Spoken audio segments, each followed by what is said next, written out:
This is the Lone Creator YouTube. We hope this video helps. Open Binance and navigate to the Copy Trading section in the Trade menu. Enable the feature by following prompts and completing identity verification plus two-factor authentication. This secures your account. Read the terms, understand platform fees, and consider starting with a small test capital, such as 0, to confirm flows and speeds. Make sure your wallet has settled funds and review the list of eligible trading strategies before moving to the next step of selecting a trader to follow. Use filters to compare traders by 30-day ROI, maximum drawdown, win rate, and number of copiers. Inspect a trader's history. Check at least 30 trades and a reasonable volume, for example 3,000 US traded, to validate consistency. Review their risk controls and average trade size, then decide allocation.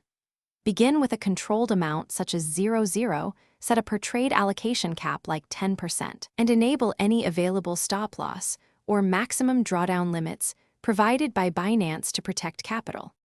After activating copy trading, monitor performance daily for at least the first 2 weeks and set a global stop loss threshold such as 20% to limit losses. Rebalance allocations every 2 weeks. Reduce exposure to underperforming traders and increase where return versus risk is favorable. Consider withdrawing profits when they exceed a clear target, for example 15%, to realize gains. If a followed trader breaches your maximum drawdown or deviates from their historical strategy, disable auto copy immediately and reevaluate. Thanks for watching. Consider subscribing if we helped you.